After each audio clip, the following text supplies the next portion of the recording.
मालिक जो दावत खिलाता है शादी में और उसमें, लेकिन नाम हलवाई का होता है। साहब हम राजस्थान गए थे, बहुत अच्छी व्यवस्थाएं की थी, तो मेरे को भी बहुत अच्छा लगा जब उन्होंने मेरे राजस्थान की सराहना की। अधिकारीगण, सबसे पहले तो मैं धन्यवाद देना चाहता हूं साहू साहब को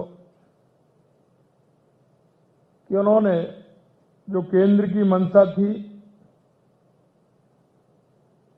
और राजस्थान के अंदर जो हमारी डीजीपी कॉन्फ्रेंस पूरे देश की हुई, और ये शायद राजस्थान के इतिहास में पहली बार पूरे देश की ये कॉन्फ्रेंस हुई थी। और आप इसी से विचार कर सकते हैं कि उन्होंने राजस्थान को क्यों चुना। ऐसा नहीं होता है कोई भी कार्यक्रम होता है उसके पीछे हेतु नहीं हो, उसके पीछे कोई ना कोई हेतु होता है। और इसीलिए देश के यशस्वी प्रधानमंत्री नरेंद्र मोदी जी ने राजस्थान को चुना। इसलिए मैं आपसे कहना चाहता हूं कि हम बहुत ही सौभाग्यशाली व्यक्ति हैं जो हमें ऐसी कॉन्फ्रेंस का या आयोजन और उसका हमें ठीक प्रकार से संचालन करने का अवसर मिला। और मैं धन्यवाद देना चाहता हूं पूरी टीम को कि उस की सराहना जो जहां कॉन्फ्रेंस हुई थी वो पूरे देश के अंदर राजस्थान की और आप सभी की सराहना की गई थी। इसके लिए मैं आपको बहुत बहुत शुभकामनाएं भी देता हूं। शायद आपने देखा होगा, क्योंकि व्यवस्थाएं कोई भी करता है। आपके घर में आयोजन होता है, हलवाई कुछ नहीं लेके आता, अपना सिर्फ सामान लेकर के आता है, वो भी बनाने का। बाकी पूरा सामान आपका होता है, सिर्फ उसको आप बनाने के लिए हलवाई को बनाते हैं और वो उसको बुलाते हैं। लेकिन जब दावत अच्छी बनती है तो नाम किसका होता है? माल तो व्यक्ति का ही लगता है ना, लगता है कि नहीं लगता है? मालिक जो दावत खिलाता है शादी में और उसमें, लेकिन नाम हलवाई का होता है। मैं आपको इसलिए कहना चाहता हूं कि मेहनत आपने की, सब लोग बड़े मन से लगे थे। मैं देख रहा था, बीच में मेरे को भी अवसर मिले 2-3 मीटिंग में मैं भी गया, लेकिन जिस मन से और जिस भाव से आप उसको सफल बनाने में लगे थे, उसका लाभ पूरे राजस्थान को मिला। और पूरे राजस्थान की राजस्थान की जो उन्होंने पूरी तरह से की, तो पूरे देश के अंदर सराहना की गई जो वो राजस्थान की गई थी। मेहनत आपकी थी। मुझे पता है उस दिन एक एक अधिकारी ऐसे लगे हुए थे कि क्या नया काम हमारा होने वाला है। और हमारे डीजीपी साहब को और सीए साहब को, इनको बड़ी चिंता थी कैसे होगी कैसे नहीं होगी। लेकिन आपने बहुत ही सफल कार्यक्रम किया। और इसमें मुझे इसलिए पता है कि चुनाव के नाते मेरे को भी देश के विभिन्न प्रदेशों में जाने का मौका मिला।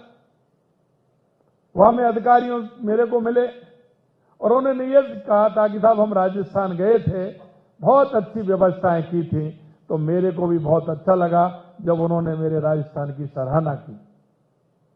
मित्रों, कोई भी काम होता है उसके पीछे मेहनत होती है, और वो मेहनत व्यक्ति को तो निखारती है, लेकिन जिस डिपार्टमेंट में, जिस विभाग में हम काम कर रहे हैं, उस विभाग को भी आगे बढ़ाने का काम करती है।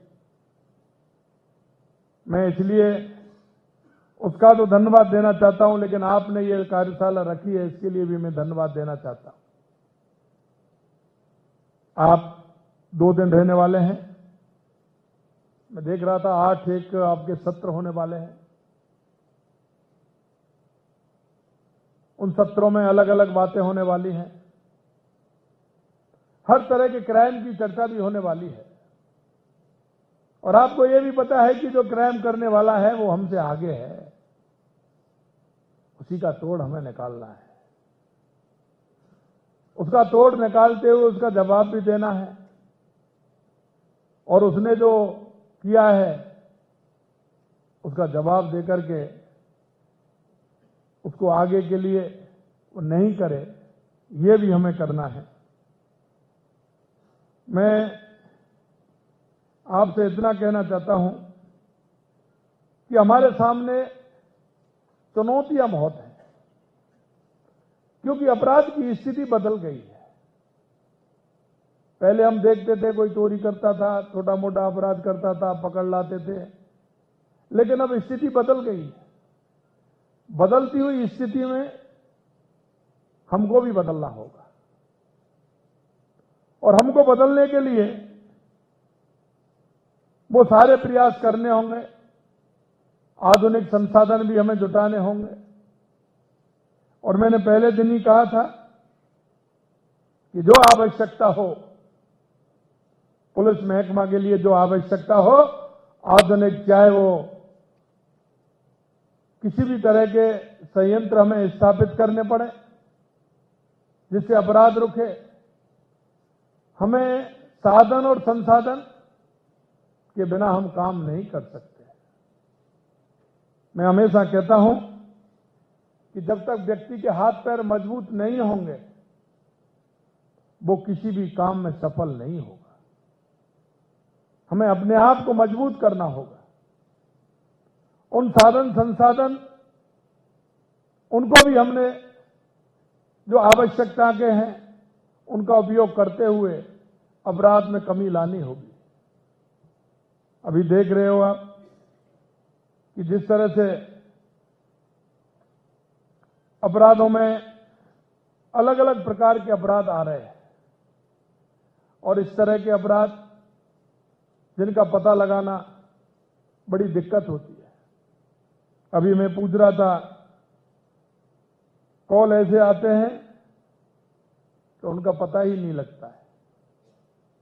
कभी कभी स्थिति ऐसी होती है, आप लोग ही कहते हैं कि कॉल जो आते हैं उनको देखने में, उनको जांच करने में हमें समय लगता है।